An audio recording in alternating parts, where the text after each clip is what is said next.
কোনো আনুষ্ঠানিকতা নয়, এটি হচ্ছে আত্মমর্যাদার অধিকার রক্ষার এক আকুতভয় উচ্চারণ।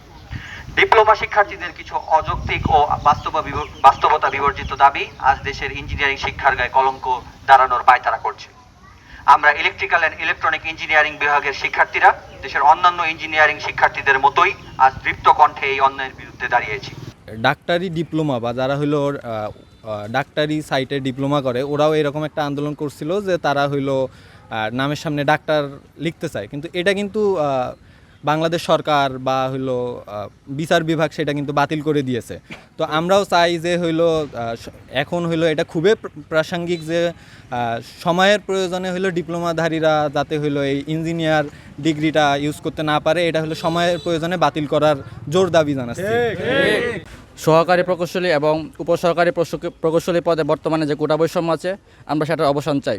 2013 সালের আগে সহকারী প্রকৌশলী এবং উপসহকারী প্রকৌশলী দুই পদেই বিএসসি ইঞ্জিনিয়ারধারীরা অ্যাপ্লাই করতে পারতো, কিন্তু 2013 সালের পরে উপসহকারী প্রকৌশলী পদ 100% কোটা দেওয়া হয় ডিপ্লোমাধারীদের জন্য। বর্তমানে ডিপ্লোমাধারীরা সারা দেশে সড়কপথ অবরোধ করতেছে, রেলপথ অবরোধ করতেছে, তারা দেশে খুবই দুর্ভোগ সৃষ্টি করতেছে। আমরা এই চলমান ওদের এই অযৌক্তিক আন্দোলনের আমরা তীব্র প্রতিবাদ জানাচ্ছি। আমাদের 3 দফা দাবি উপস্থাপন করছি। দাবি 1, উপসহকারী প্রকৌশলী পদে বিদ্যমান 100% কোটা প্রথা বাতিল চাই। এখানে বিএসসি ইঞ্জিনিয়ারদের প্রতিদ্বন্দ্বিতা করার সুযোগ দিতে হবে। 24 পরবর্তী বাংলাদেশে আমরা কোনো কোটা চাই না, আমরা চাই মেধা যার চাকরি তার। এই স্লোগান বাস্তবায়ন করে মেধা ভিত্তিক বাংলাদেশ গঠন করতে হবে। দাবি 2, সহকারী প্রকৌশলী পদে কেবল বিএসসি ইঞ্জিনিয়ারিং ডিগ্রিধারীরা আবেদন করতে পারবে। ডিপ্লোমা করে 4-5 বছর কেউ যেমন বিএসসি ডিগ্রিধারী হতে পারে না, তেমনি উপসহকারী প্রকৌশলী পদে 4-5 বছর চাকরি করে 33% কোটা নিয়ে কেউ সহকারী প্রকৌশলী হয়ে যাবে, এটা কোনো যৌক্তিকতা হতে পারে না। এ কারণে সহকারী প্রকৌশলী পদে 33% কোটা বাতিল চাই। আমাদের তৃতীয় দাবি হলো যারা বিএসসি ধারী না তারা ইঞ্জিনিয়ার পদ ব্যবহার করতে পারবে না।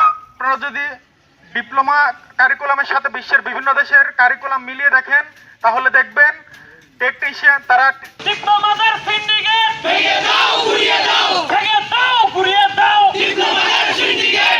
প্রথমত নবম গ্রেডে সহকারী প্রকৌশল পদে বিএসসি আর ডিপ্লোমাদের জন্য পরীক্ষার মাধ্যমে উত্তীর্ণ হতে হবে, কোনো কোটা দিয়ে পদোন্নতি করা যাবে না। দ্বিতীয়ত হচ্ছে 10ম গ্রেডে সবার জন্য উন্মুক্ত করতে হবে, অবশ্যই বিএসসি ডিগ্রি অর্জন করতে হবে।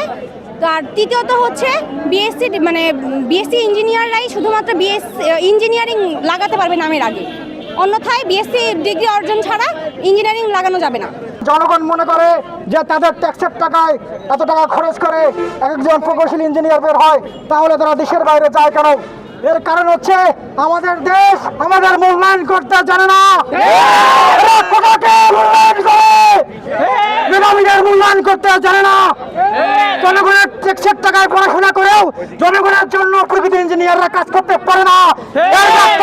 এর ব্যর্থতা এই দেশের, এই সমাজের, এই সিস্টেমের।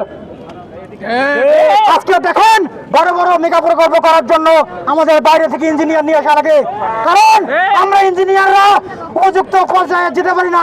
এই ডিপ্লোমা সিন্ডিকেটের জন্য আমাদের ডিপ্লোমা সিন্ডিকেট অতি দ্রুতই ভাঙতে হবে, না হলে অতি শীঘ্রই বাংলাদেশের প্রকৌশল সেক্টর ধ্বংস হয়ে যাবে, দেশের উন্নতি বাধাগ্রস্ত হবে। আজকে আমরা আমাদের বিএসসি প্রকৌশলীদের যে 3টে দাবি ছিল, এই 3টে দাবি আমরা আমাদের ভিসি স্যারকে স্মারকলিপি দেওয়া হলো, 3টে দাবি সম্মিলিত স্মারকলিপি।